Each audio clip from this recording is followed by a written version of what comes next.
Hello students, आज हम एक और कॉलिगेटिव प्रॉपर्टी करने जा रहे हैं जो है एलिवेशन इन बॉइलिंग पॉइंट। अब बॉइलिंग पॉइंट क्या है, सबसे पहले ये समझना ज़रूरी है। बॉइलिंग पॉइंट क्या है? जब किसी भी लिक्विड का वेपर प्रेशर एटमॉस्फेरिक प्रेशर के बराबर हो जाता है, उसे उस लिक्विड का बॉइलिंग पॉइंट कहते हैं। The boiling point is defined as the temperature at which the vapor pressure of liquid equals to the atmospheric pressure.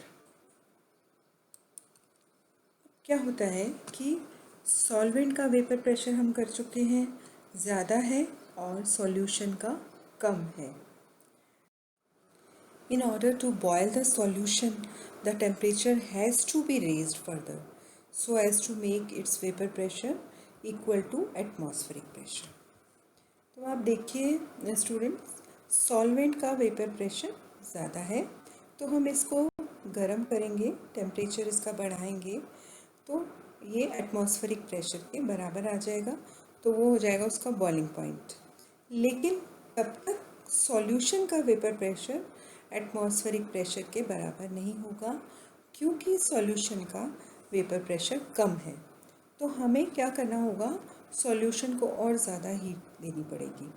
Solution का टेम्परेचर और बढ़ाएंगे तो एक ऐसा टेम्परेचर पे वेपर प्रेशर सॉल्यूशन का एटमॉस्फेरिक प्रेशर के बराबर हो जाएगा, जो होगा सॉल्यूशन का बॉइलिंग पॉइंट।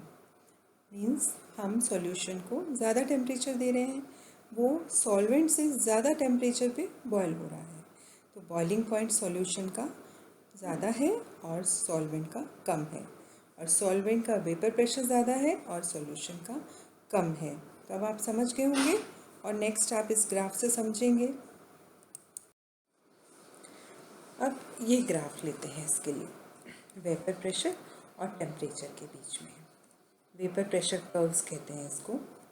तो देखिए, सॉल्वेंट का वेपर प्रेशर ज़्यादा है, सॉल्यूशन का कम है, ये है एटमॉस्फेरिक प्रेशर। अब हम सॉल्वेंट को गर्म करना शुरू करेंगे ऐसे, और यहाँ पर इसका वेपर प्रेशर किसके बराबर हो जाएगा, एटमॉस्फेरिक प्रेशर में। मतलब ये है बॉइलिंग पॉइंट सॉल्वेंट का, जो हमने यहाँ दिखाया है TB 0 से। ठीक, ये देखिए, ये है वेपर प्रेशर कर्व सॉल्वेंट की, ये वेपर प्रेशर है।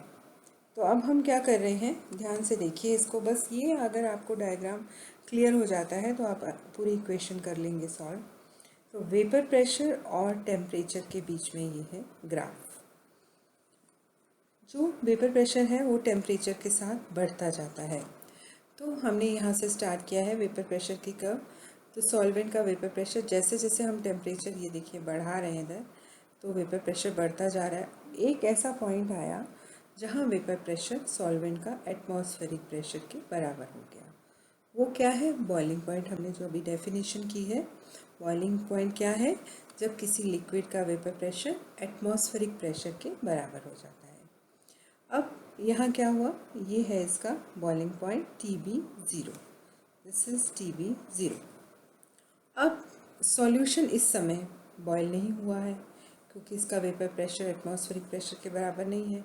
अब हम इसको एक्स्ट्रा हीट करना है, यहाँ टेम्परेचर है, अब हम इसको एक्स्ट्रा हीट कर रहे हैं। इतना एक्स्ट्रा हीट करेंगे जब तक कि इसका वेपर प्रेशर भी एटमॉस्फेरिक प्रेशर के बराबर ना हो जाए। तो वो है बॉइलिंग पॉइंट सॉल्यूशन का, दैट इज़ TB। और इन दोनों का जो अंतर है delta TB, it is boiling point elevation. Boiling point elevation क्या है, ये है सॉल्वेंट का बॉइलिंग पॉइंट, सॉरी सॉल्यूशन का बॉइलिंग पॉइंट माइनस सॉल्वेंट का बॉइलिंग पॉइंट। तो सॉल्वेंट का वेपर प्रेशर ज़्यादा होता है और सॉल्यूशन का बॉइलिंग पॉइंट ज़्यादा होता है। क्यों होता है, अब आप समझ गए होंगे। अब ये देखिए, ये आपकी बुक से लिया गया है ग्राफ, ताकि आपको ABCD भी सब क्लियर हो जाए। और ये इक्वेशन है जो आपको डिराइव करनी है। तो देखिए, ये है सॉल्वेंट के लिए वेपर प्रेशर कर्व जो अभी हम कर चुके हैं। ये है एटमॉस्फेरिक प्रेशर, ये एक सॉल्यूशन लेते हैं हम जो थोड़ा डाइल्यूट है, और ये दूसरा सॉल्यूशन लेते हैं सेकंड जो कंसनट्रेटेड है।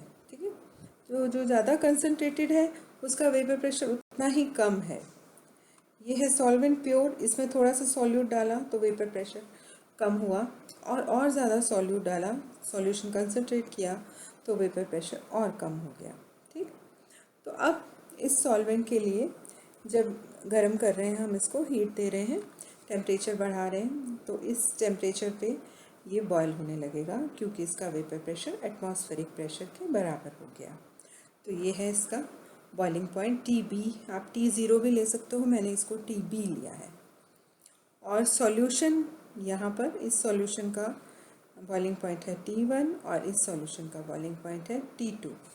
अब यहाँ इसका वेपर प्रेशर है P0 या P भी, स्मॉल p भी मैंने लिया है यहाँ, और प्योर सॉल्वेंट का वेपर प्रेशर, और ये है इसका सॉल्यूशन 1 का, और ये है सॉल्यूशन 2 का। अब यहाँ देख रहे हो आप एक ट्रायंगल सा बन रहा है। ठीक है, ये ट्रायंगल को हम कंसीडर करते हैं। AC upon AB, AC upon AB is equal to AE upon AD। ठीक, AC क्या है T2 माइनस T0 या TB, और AB क्या है T1 माइनस TB। ठीक, T2 minus TB upon T1 minus TB या T0 जो भी ले सकते हो आप। अब AE क्या है, AE P0 minus P2, P मैंने लिया है यहाँ P माइनस P2, और ये है P माइनस P1। ठीक, तो यहाँ डेल्टा T2 लिख सकते हैं, डेल्टा T1 लिख सकते हैं, डेल्टा P2 लिख सकते हैं, और डेल्टा P1 लिख सकते हैं। तो हेंस ये क्या हुआ, delta TB is directly proportional to delta P लिख सकते हैं हम। चेंज इन बॉइलिंग पॉइंट, जो भी बॉइलिंग पॉइंट एलिवेशन है वो किसके प्रोपोर्शनल है, change in the vapour pressure. ठीक, एक तो हो गया ये हमारा इक्वेशन। अब हमने रॉल्स लॉ किया है, वो क्या कहता है, relative lowering in vapor pressure is equal to the mole fraction of solute। ये हमने डिराइव किया हुआ है पहले से। P minus P S relative lowering of vapor pressure, P minus P S upon P, या इसको डेल्टा P अपॉन P भी लिख सकते हैं, is equal to small n upon capital N। Small n number of moles of solute, capital N number of moles of solvent. Number of moles of solute को लिखते हो small w by small m, weight of solute upon molecular weight of solute, और capital N number of moles of solvent को क्या लिखेंगे, capital M by capital W, mass और molecular weight upon weight of the solvent. तो delta P को हम इधर ले जाते हैं, P M, ये सारी इक्वेशन यहाँ आ गई।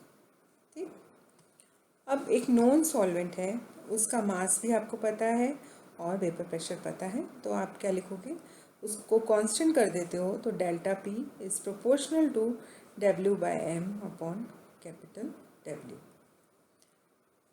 From the equation we can get this, delta P is proportional to delta TB, तो यहाँ हम डेल्टा TB लिख सकते हैं। इस इक्वेशन से डेल्टा P की जगह हम लिख सकते हैं डेल्टा TB।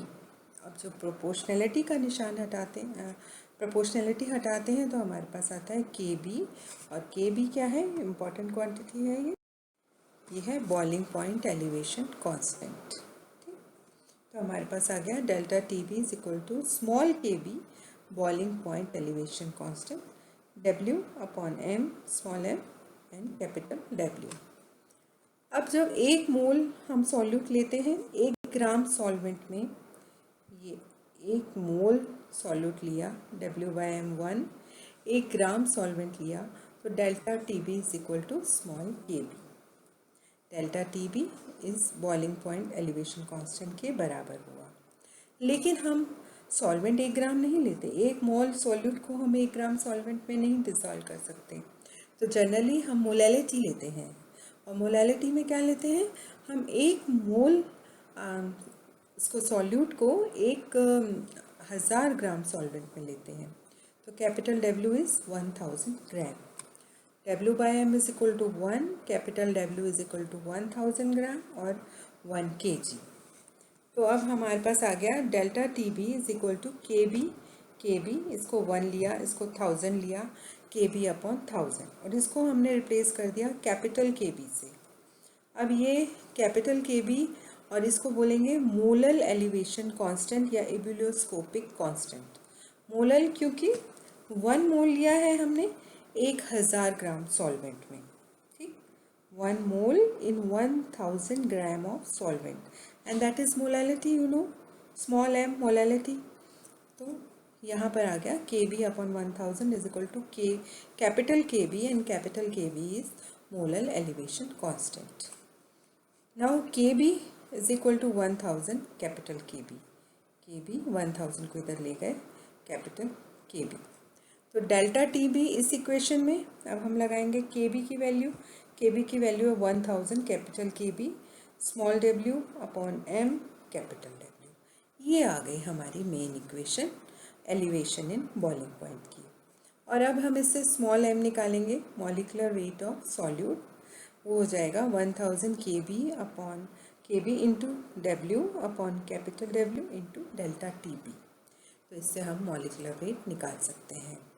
तो आपको समझ आए कैसे पूरी डिराइव की हमने इक्वेशन, और लास्ट में हमें क्या करना है, मॉलिक्यूलर वेट निकालना है। Here the value of delta TB is known as elevation in boiling point.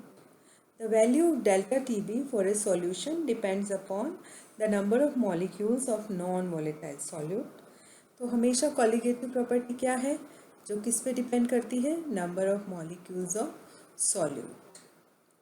It has shown experimentally that the elevation in boiling point is directly proportional to the molar concentration of the solute in solution. तो वो भी हमने निकाला, delta TB is equal to KBm molal quantity जो भी है, ठीक है, और KB है molal boiling point elevation constant we have done. तो ये हमारे पास फॉर्मूला आ गया। अब दूसरा एक हम थर्मोडाइनेमिक इक्वेशन भी देते हैं KB के लिए, that is RT² upon 1000 LV, R gas constant, T temperature और LV है लेटेंट हीट ऑफ वेपराइजेशन। इससे हम थर्मोडाइनेमिक इक्वेशन है ये मोलल एलिवेशन कांस्टेंट की, जिसमें यहाँ है latent heat of vaporization. Thanks student. आज एलिवेशन इन बॉइलिंग पॉइंट हमने कॉलिगेटिव प्रॉपर्टी की है, और नेक्स्ट हम इसका करेंगे मेजरमेंट।